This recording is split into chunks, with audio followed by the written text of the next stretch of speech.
Good evening सभी को। Welcome to CGPSC handwritten notes. अब आज हम अभी CG टेट का पेपर 1 का जो इन्वायरमेंटल स्टडीज़ पर्यावरण अध्ययन वाला पार्ट है उसका मॉडल आंसर देखेंगे। आज जो पेपर हुआ है उसका। तो चलिए शुरू करते हैं। ये पर्यावरण का है। खाद्य श्रृंखला का सही क्रम क्या है? सूर्य, घास, हिरण, शेर। इसका आ जाएगा ऑप्शन नंबर ए बिल्कुल सही होगा। नेक्स्ट क्वेश्चन देखते हैं। तारे चमकते हैं क्योंकि वायुमंडलीय अपवर्तन के कारण। ऑप्शन नंबर सी बिल्कुल सही होगा। नेक्स्ट क्वेश्चन देखते हैं। प्याज की खेती चरणों को लिखे। प्याज की खेती के चरणों को तो सबसे पहले हम प्याज खेती करेंगे तो क्या करें? जमीन को खोदना। तो ऑप्शन नंबर ए मतलब जो ए ऑप्शन है वो सबसे पहले किसमें? बी में है, इसलिए हमारा ऑप्शन नंबर बी सही हो जाएगा। आप एक बार पूरा पढ़ लीजिएगा। नेक्स्ट क्वेश्चन देखते हैं।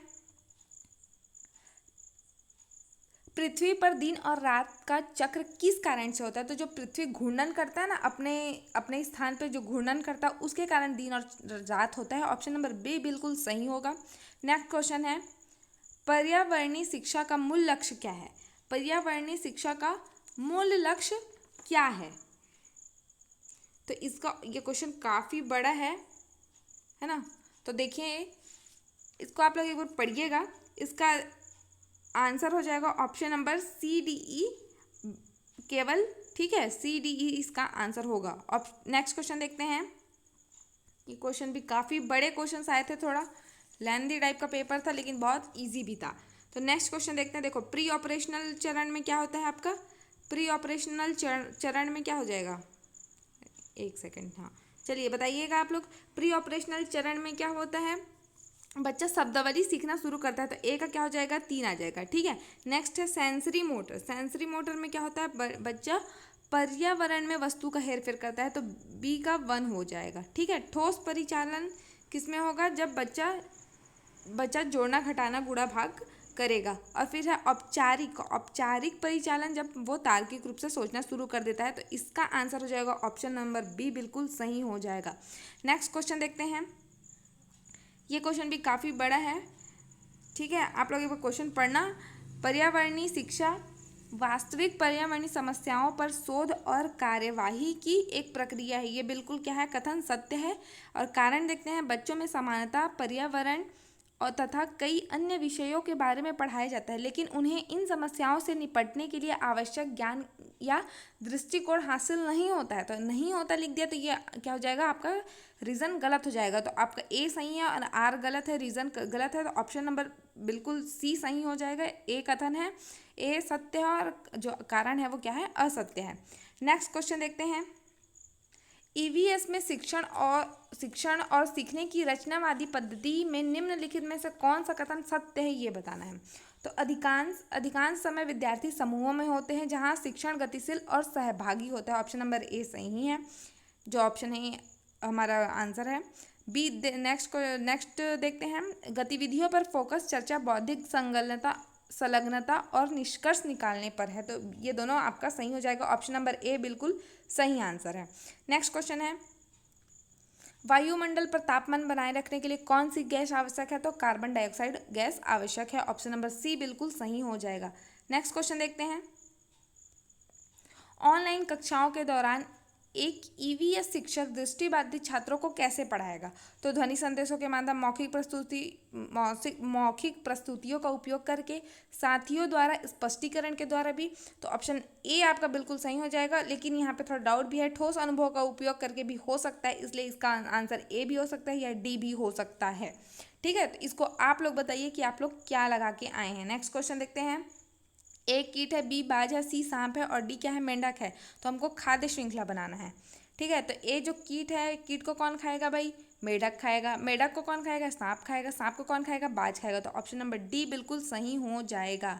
नेक्स्ट क्वेश्चन देखते हैं। नेक्स्ट क्वेश्चन है आपका। ईवीएस मानचित्रण क्षमताएं विकास में सहायक होती है। ठीक है, तो स्थानों की सापेक्ष स्थिति की समझ के लिए ऑप्शन नंबर सी बिल्कुल सही आंसर होगा। नेक्स्ट क्वेश्चन देखते हैं। ये किसका प्रतीक चिन्ह है बताइए? ये कुआं है, तो बी ऑप्शन सही हो जाएगा। नेक्स्ट है, काफ़ी बड़े क्वेश्चंस हैं।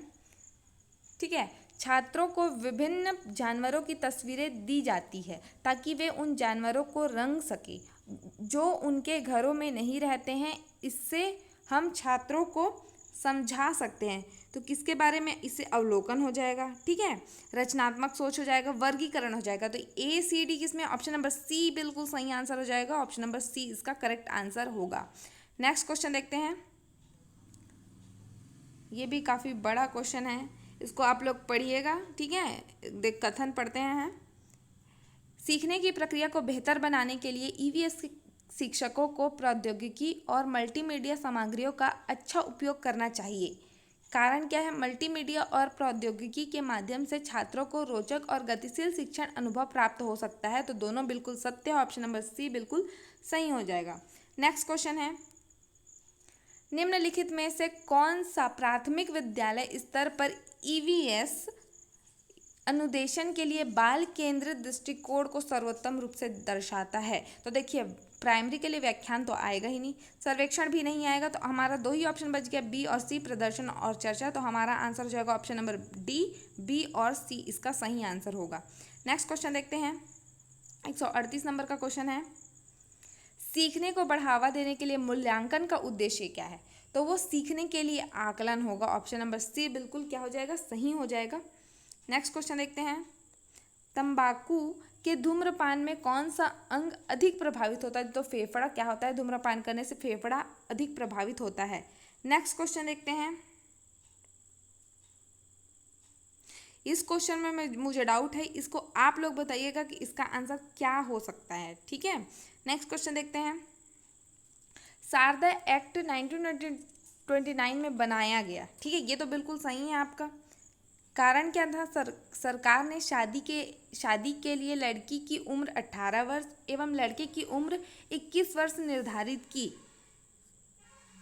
तो इसका क्या आंसर होगा बताइए। देखियो, कथन एक आपका सही है, लेकिन जब शारदा एक्ट आया तो उसमें गर्ल्स का जो एज था वो 14 ईयर्स था, ना कि 18 ईयर्स, और बॉयज़ का क्या था 18 ईयर्स था, ना कि 21 ईयर्स। तो ये आपका कारण क्या है, गलत है, तो इसलिए इसका आंसर सी हो सकता है। कथन ए सत्य है और कारण असत्य है। एक बार इसको आप लोग भी बताइएगा कि इसमें आप लोग क्या डाले हैं, ठीक है, कौन सा आंसर लगाए हैं। बाकी मेरे हिसाब से ऑप्शन नंबर सी भी हो सकता है या फिर बी भी यहाँ पे हो सकता है, ठीक है।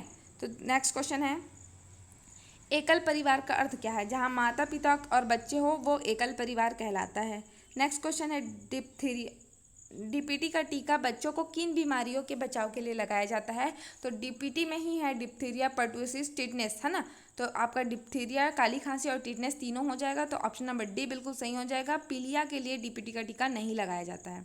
नेक्स्ट क्वेश्चन है, यदि किसी महिला के गले की ग्रंथि में बहुत अधिक वृद्धि हो गई है तो उसे किस खनिज लवण की कमी होगी? तो जब आयोडीन की कमी होगी तब उसमें के गले की ग्रंथि में वृद्धि अधिक होगी।